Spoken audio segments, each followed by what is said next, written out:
భారతదేశ వ్యాప్తంగా special intensive revision అనే పేరుతో సరైన పేరుతో ఓటర్ల జాబితాను ప్రక్షాళన చేయడానికి ప్రయత్నాలు జరుగుతూ ఉన్నాయి.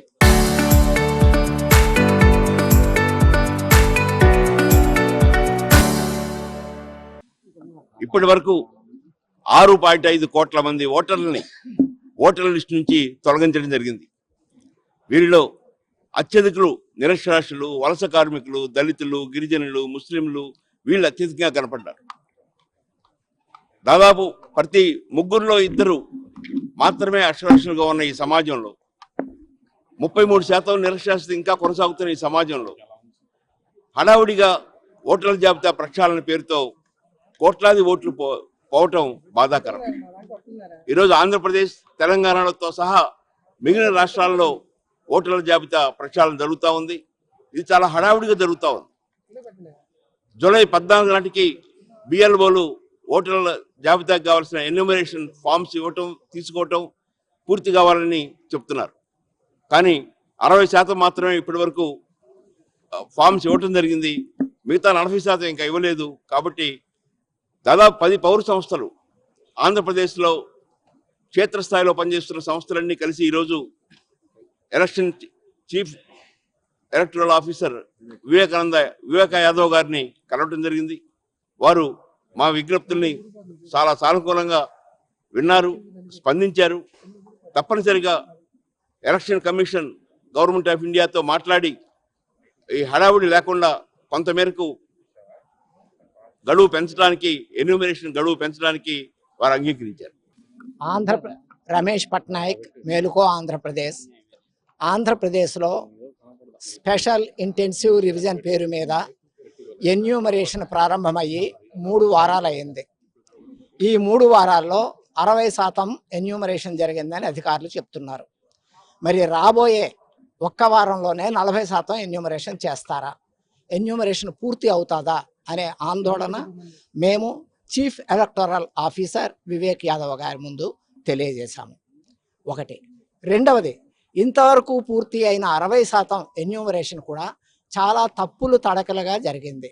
బిఎల్ఓలు పని ఒత్తిడి కారణంగా ఓటర్ల దగ్గర కూర్చొని ఎన్యూమరేషన్ ఫార్మ్ని పూర్తిగా నింపి ఎక్నాలజ్మెంట్ మీద సంతకం పెట్టి ఇచ్చిన సందర్భాలు చాలా తక్కువగా ఉన్నాయి.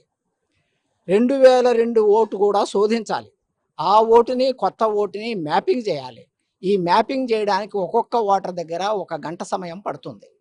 కానీ ఎన్నికల కమిషను బిఎల్ఓలకు ఇచ్చిన సమయం చాలా తక్కువ. వాళ్ళని పరిగెత్తిస్తున్నారు. చాలామంది బిఎల్ఓలు ఓటర్ చేత మీరు కింద సంతకం పెట్టేసేయండి, మేము నింపుకుంటామని తీసుకెళ్ళిపోతున్నారు ఫారాలు. వాళ్ళు ఆఫీసులో కూర్చొని అనేక పొరపాట్లు చేస్తున్నారు. ఆ పొరపాట్లు రేపొద్దున్న ఓటర్ల మీదకి వస్తాయి. ఓటులో తమ లిస్టు, ఓటర్ల జాబితాలో తమ లిస్టు లేని రోజు వస్తుంది. జూలై 21న ఒక ముసాయిదా ప్రకటిస్తారు ఓటర్ లిస్టు.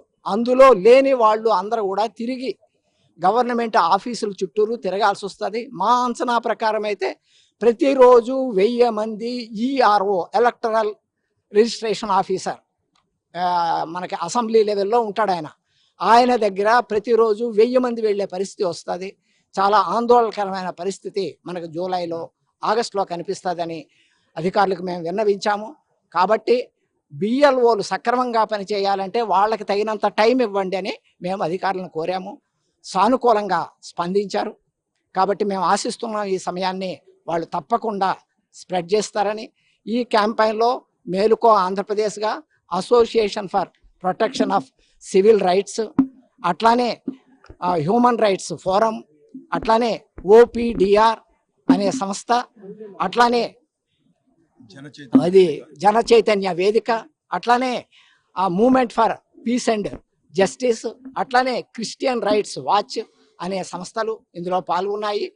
అందరం కూడా ఇదే విషయంలో ఈ సంఘాలన్నీ కూడా ఆయా నియోజకవర్గాలలో హెల్ప్ డెస్క్లు పెట్టి అందరి ఓటర్లు చేర్పించే దాంట్లో కూడా శ్రద్ధగా ఉన్నాం.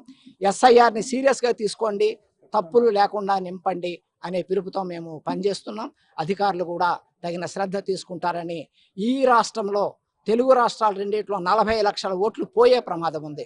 అలా జరగకుండా చూస్తారని మేము ఆశిస్తున్నాం. ఈసీ గారు ఏమన్నారండి? కలిసాం.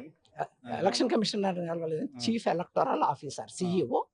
ఆయన మేము సానుకూలంగానే స్పందించారు. మీరు చెప్పిన సమస్యలు నిజమైనవే అని ఆయన ఆమోదించారు.